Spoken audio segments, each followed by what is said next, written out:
Item ಯಾವುದೇ ಇರಲಿ try ಮಾಡಿ ಆಚಿ ಚಿಕನ್ ಮಸಾಲಾ. ಇನ್ನು ಇರಾನ್ ಇಸ್ರೇಲ್ಗೆ ಇನ್ನೂ ಒಂದು ದೊಡ್ಡ ಡ್ಯಾಮೇಜ್ ಮಾಡಿದೆ. ಏನಂತಂದರೆ ಇಸ್ರೇಲ್ನ ಅತಿ ದೊಡ್ಡ ವಾಯುನೆಲೆ, ಅತಿ ದೊಡ್ಡ ಮಿಲಿಟರಿ ನೆಲೆ, ಅದನ್ನು ಟಾರ್ಗೆಟ್ ಮಾಡಿದೆ ನೆವಾಟಿಮ್ ಅಂತನ್ಬಿಟ್ಟು. ಇಸ್ರೇಲ್ನ ನೆವಾಟಿಮ್ ವಾಯುನೆಲೆ ಮೇಲೆ ಕ್ಷಿಪಣಿ ದಾಳಿಯನ್ನು ಇರಾನ್ ನಡೆಸಿದೆ. ಮಿಲಿಟರಿ ನೆಲೆಯನ್ನು ಗುರಿಯಾಗಿಸಿ ಇರಾನ್ ಕ್ಷಿಪಣಿಗಳ ಸುರಿಮಳೆಗರೆದಿರ್ತಕ್ಕಂಥದ್ದು. ಇಸ್ರೇಲ್ನ ಅತಿ ದೊಡ್ಡ ಮಿಲಿಟರಿ ನೆಲೆಯನ್ನು ಟಾರ್ಗೆಟ್ ಮಾಡಿದೆ. ಇಸ್ರೇಲ್ನ ನೆವಾಟಿಮ್ ವಾಯುನೆಲೆ ತುಂಬ ಇಸ್ರೇಲ್ನ ವಿಮಾನಗಳೆಲ್ಲ ಹೆಚ್ಚು ಆಪರೇಟ್ ಆಗ್ತಕ್ಕಂಥ ಜಾಗ ನೆವಾಟಿಮ್. ಅಲ್ಲಿಂದನೇ ಈಗ ಕ್ಷಿಪಣಿ ದಾಳಿ ಆಗಿದೆ. ಅಲ್ಲಿಗೆ ಮಿಲಿಟರಿ ನೆಲೆಯನ್ನು ಗುರಿಯಾಗಿಸಿ ಇರಾನ್ ಕ್ಷಿಪಣಿಗಳ ಸುರಿಮಳೆಗರೆದಿದೆ.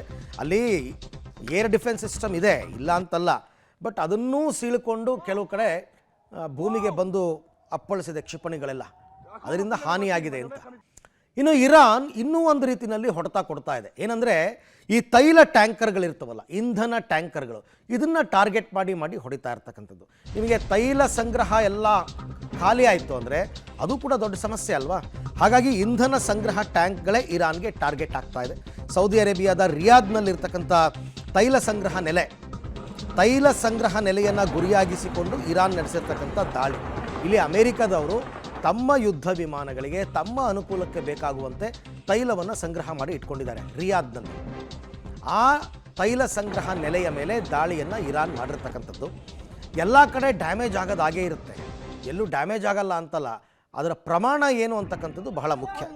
ಸೌದಿ ಅರೇಬಿಯಾ ಮೇಲಂತೂ ಹೆಚ್ಚು ಕಡಿಮೆ ಮುರ್ಕೊಂಡು ಬಿದ್ದಿದೆ ಇರಾನ್. ದೊಡ್ಡ ಮಟ್ಟದ ಡ್ಯಾಮೇಜ್ ಸೌದಿ ಅರೇಬಿಯಾಗೆ ಇದು.